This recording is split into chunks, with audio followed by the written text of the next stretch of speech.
All right. All right, so a question I commonly get is, how did you get into chiropractic? What's your story?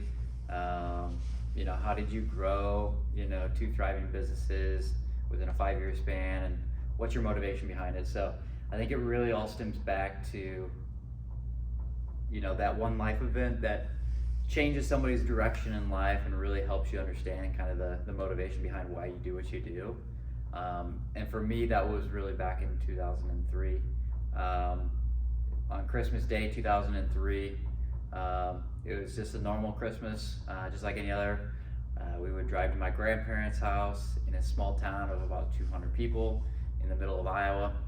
Cold December evening, about 2 o'clock in the morning. My grandfather went to turn the thermostat on, and a cold air vent ignited from a gas leak, and there was a firewall that came out and killed him on impact, and it lit the entire house on fire.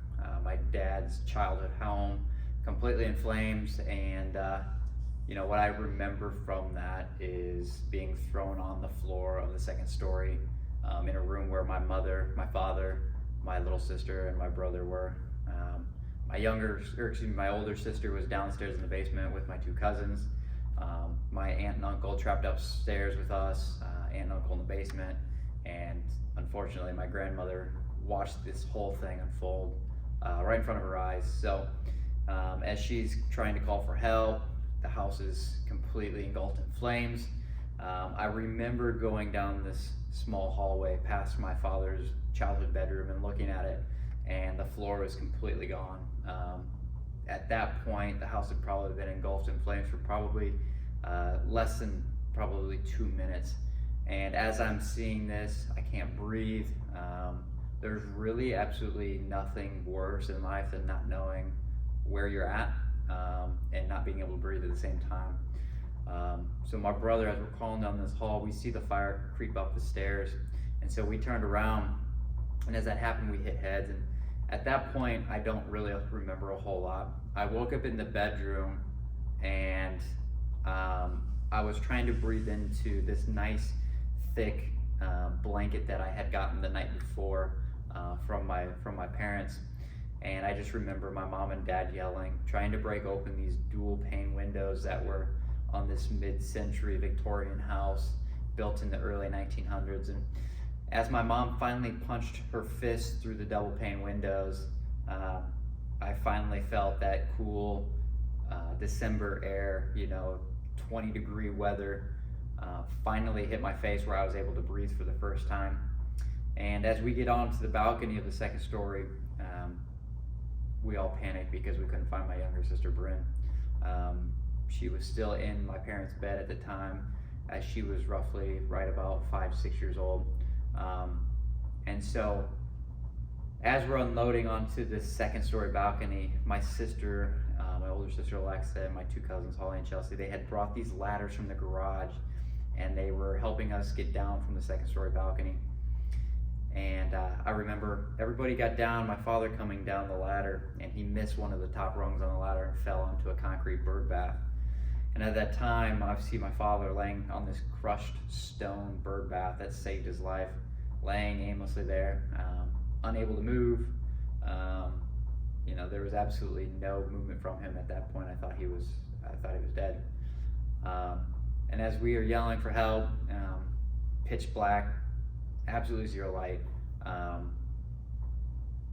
that's what we thought was the ending to my father. As we were running to the house for help from a neighbor up the road, and again, this is small town Iowa, it's not like your neighbors are right next door. We're barefoot. I remember it being freezing cold, and we ran to the neighbors yelling and screaming for help. My aunt had come across the field, actually, yelling and screaming for help. And from the smoke inhalation, she was covered in soot and black smoke, and I didn't even recognize her. And so they thought that she was burned so bad that they dropped a helicopter right there in the middle of in the snowy cornfield, and they life flighted her away. My uncle was life flighted in an ambulance, he was in an ambulance to another hospital.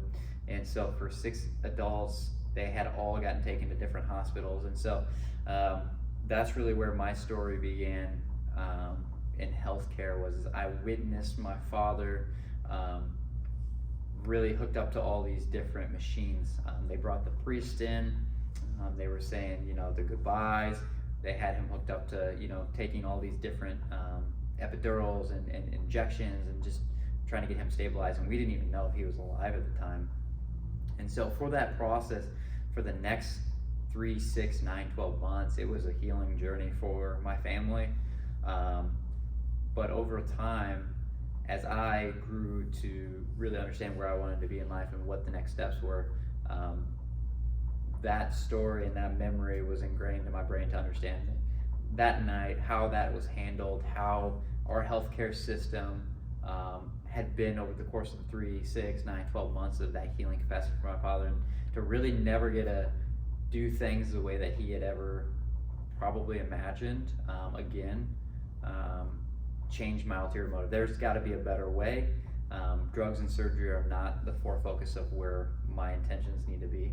And so I never wanted anybody to have to go through those circumstances. And so that's why I'm here today, to help people who have been so lost in their journey to health, stuck and confined and not knowing where to turn, shedding light on that for you, to be able to help guide you, to give you answers and solutions, to not feel like you're just another person with a label hanging across your head, but to actually give you clarity on what the next steps are in your health, so that way you can live the life God intended you to, with full purpose.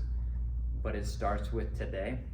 What's done is done, and moving forward, the direction of your life is envisioned by the choices that you make today. So I encourage you to make those decisions for better health, and I look forward to helping so many more families in the future obtain that and continue to just be the best versions of themselves.